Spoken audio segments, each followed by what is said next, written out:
Bismillahirrahmanirrahim. Assalamualaikum warahmatullahi wabarakatuh. Alhamdulillahi rabbil alamin. Wassalatu wassalamu ala rasulillahil karim. Nabiyyina wa sayyidina Muhammadin al-amin wa ala alihi wa sahbihi ajma'in wa ba'd.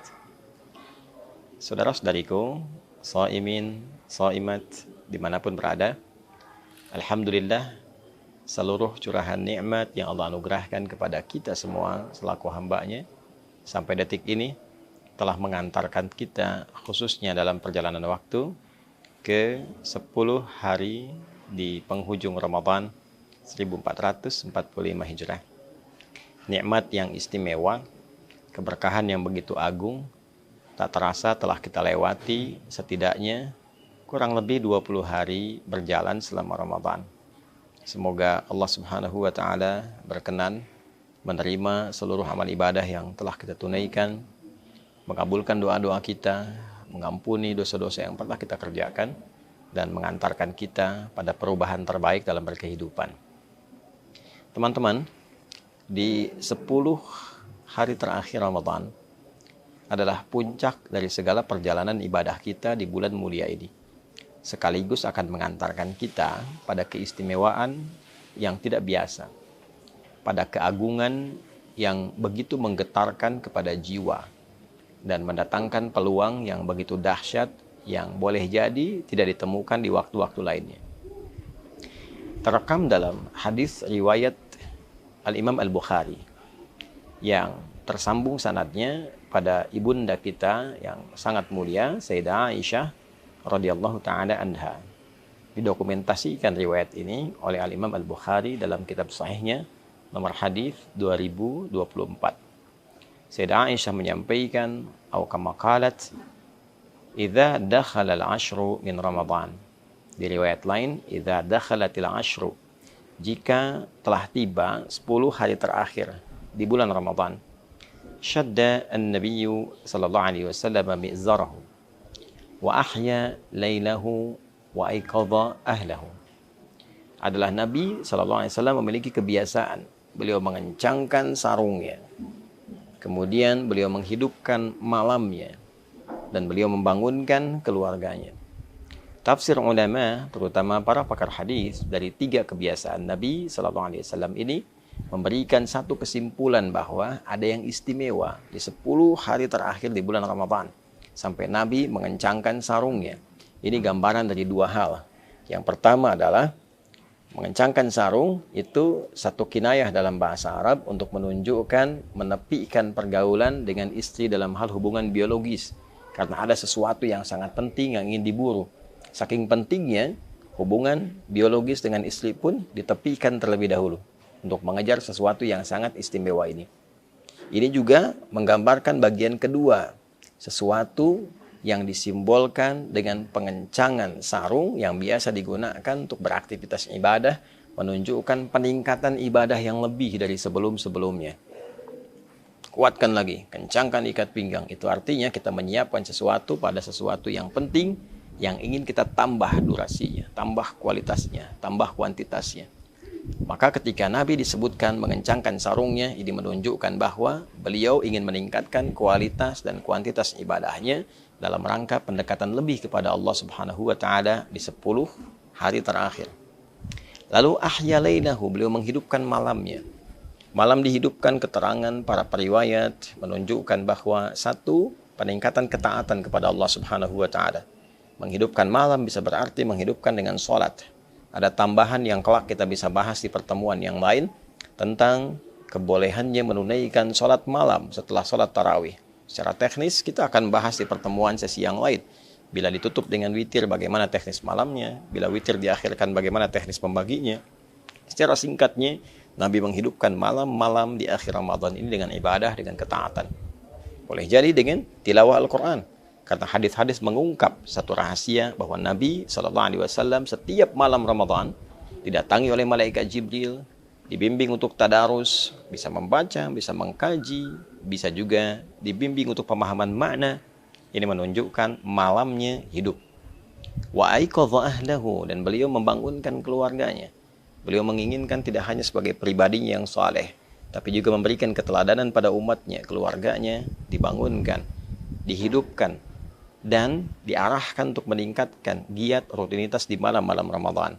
Para pakar merinci yang dimaksud membangunkan keluarga ini adalah mengarahkan mereka untuk meningkatkan sholat di malam-malam Ramadan. Pertanyaannya teman-teman, apa yang menjadikan kegiatan ini begitu kuat dilakukan? Motivasi apa yang menjadikan Nabi SAW memberikan contoh langsung kepada kita dengan mempraktikkan hidupnya malam-malam 10 terakhir Ramadan, hidupnya hari-hari 10 terakhir Ramadan? Tiada lain, para ulama menyimpulkan bahwa terdapat keistimewaan yang kiranya belum tentu didapatkan di 10 hari pertama, 10 hari kedua di bulan suci Ramadan itu.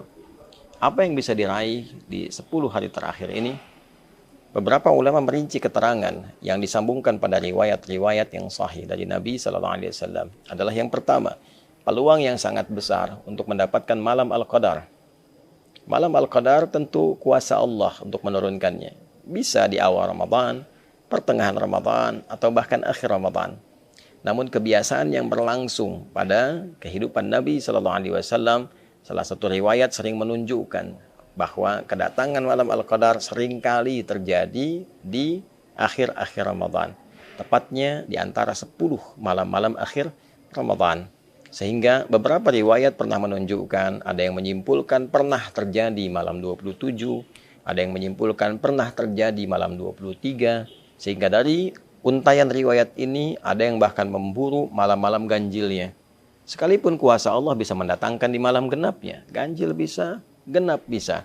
Artinya 10 malam terakhir Ramadan begitu istimewa. Saat seseorang mendapati malam Al-Qadar itu, artinya ia mendapatkan anugerah tak terkira, semua kegiatan yang dikerjakan dalam bentuk ibadah dilipat gandakan sampai dengan lebih dari 1000 bulan.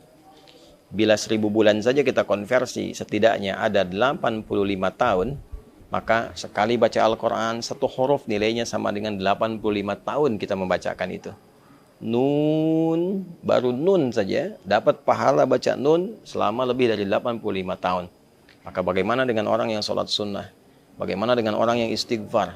Bagaimana dengan orang yang berdoa? Kualitasnya semakin menjadi luar biasa. 10 malam terakhir adalah puncak dari pembuktian semua hasil ibadah kita di 10 hari pertama dan 10 hari kedua. Saya sering gambarkan kalau orang sudah merasakan nikmatnya satu makanan, tentu dia akan berburu lebih kuat lagi tentang makanan itu. Kalaupun kita kasih contoh yang sederhana, 10 hari pertama diberi kerupuk, 10 hari kedua diberi kerupuk. Begitu masuk 10 hari ketiga, bukankah kita sudah menunggu kerupuknya? Apalagi kalau menunya begitu lezat. Maka orang-orang yang menikmati 10 hari pertama, 10 hari kedua, dia akan semakin mengencangkan ikat pinggangnya untuk menghidupkan 10 hari terakhir, karena ini puncak Ramadan. Belum tentu bertemu dengan Ramadan di tahun yang akan datang. Karena itulah kemudian 10 hari terakhir ini adalah puncaknya kita berdoa. Optimalkan, boleh jadi itu menjadi puncak dari jawaban. Puncak kita bertobat. Dan puncak kita menunjukkan kesungguhan kepada Allah saat sebagian orang-orang yang bahkan mengatakan beriman sedang disibukkan oleh urusan dunianya. Betapa sebagian sudah berpikir tentang mudik. Tidak salah, sah-sah saja. Dan boleh jadi kita berhusnudzan di perjalanan mereka mengisi dengan tilawah, mengisi dengan ibadah, alhamdulillah. Sebagian masih sibuk dengan berdagang, mengejar setoran, mengejar THR, mengejar pembagian, bahkan mengejar untuk target lebaran. Berapa omset yang harus didapatkan. Di saat orang mengejar omset dunia, ada orang yang berpikir investasi mengejar omset akhirat.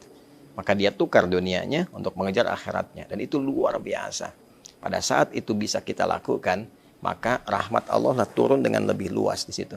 Pertaruhan antara akhirat kita yang meninggalkan sementara kegiatan dunia, atau kita tarik dunia menuju akhirat, itulah yang berpeluang besar menghadirkan rahmat Allah sehingga mampu membebaskan kita dari ancaman neraka. Itu sebabnya 10 hari terakhir sebagian ulama berkomentar bahwa ini potensi besar untuk membebaskan kita dari jeratan neraka. Itqum minan nar. Bila 10 hari pertama rahmat begitu banyak, 10 hari kedua maghfirah, peluang ampunan, kesungguhan ditunjukkan, maka 10 hari ketiga adalah fokus peningkatan, pendekatan kepada Allah sehingga kita bisa mampu meningkatkan diri dengan berpeluang besar mendapatkan rahmat Allah yang membebaskan kita dari ancaman dan jeratan neraka. Saudara, Allah memberikan kesempatan pada kita berulang tahun, berulang waktu datangnya Ramadan. Mungkin yang sebelumnya belum optimal, sebelumnya lagi belum bisa maksimal. Jika Allah sudah berikan berulang selama hidup sampai detik ini belum mampu kita manfaatkan, berapa Ramadan lagi yang kita butuhkan untuk bisa mengoptimalkan diri kita mendekat kepada Allah Subhanahu wa taala. Semoga 10 hari terakhir ini kita mendapatkan keistimewaannya, kita meraih peluangnya, dapat malam Al-Qadar, dapat ampunan dari Allah, terkabul doa kita, dan diberikan oleh Allah kebahagiaan untuk kembali kepada fitrah, menyongsong Idul Fitri yang lebih baik untuk diri kita, keluarga kita, masyarakat kita, bangsa, negara kita, dan khususnya umat Islam di dunia ini dan kehidupan berperikemanusiaan dalam skala yang lebih luas. Rabbana taqabbal minna innaka antas sami'ul alim wa tub 'alaina innaka antat tawwabur rahim. Wa sallallahu ala sayyidina Muhammad wa ala alihi wa sahbihi ajma'in. Wa akhiru da'wana alhamdulillahi rabbil alamin. Adi Hidayat Mira. Assalamualaikum warahmatullahi wabarakatuh.